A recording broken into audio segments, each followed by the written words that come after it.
Welcome again to Dear Anybody, a collection of letters written by my late father Jimmy Hodge in 1999. I'm his son Kevin, and he wrote these letters every day in 1999 to commemorate the sort of forthcoming millennium. So I'm just trying to see if I can read one a day. But again, I failed miserably yesterday. I was at the hospital in Middlesex, so I'm doing the 15th and 16th of April together, if that's okay. A couple of quirky things from those 2 days.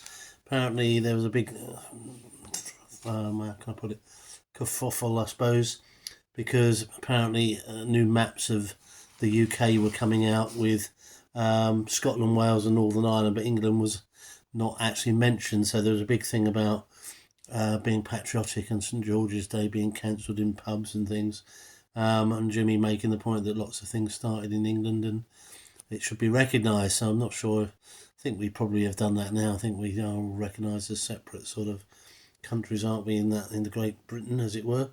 The pubs were going to be permitted to stay open from 11 to 11 on the Millennium Day. Dad was a bit worried about that. Number of drunks on the streets and all that. And the scientists were, Dad likes to quote scientists, about normal, regular sex life is good for your health.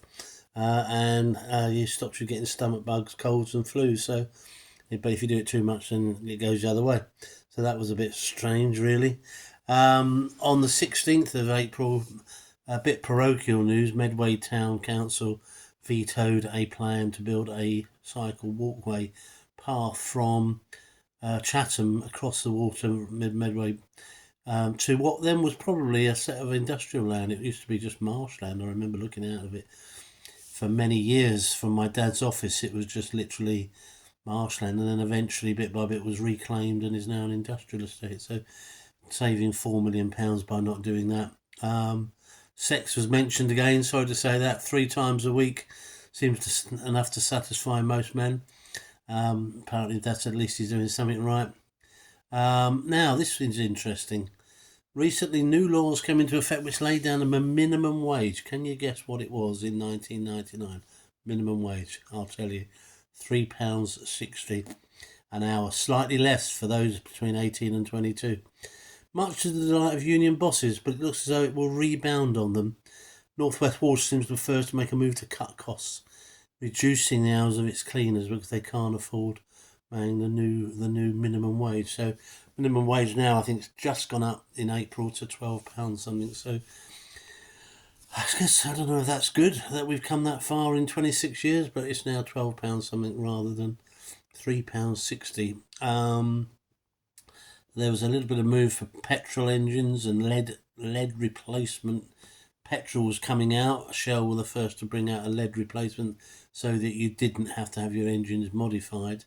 Otherwise you would have done. It would have cost about £300 per car to get your car modified.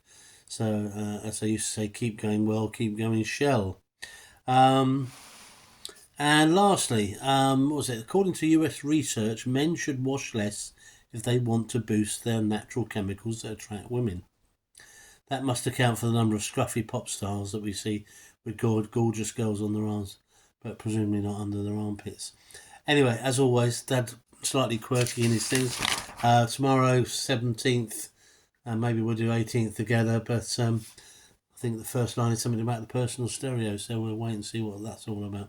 Anyway, thanks for watching, thanks for bearing with the two together, and hopefully see you tomorrow. Alright, take care, mine, here you go.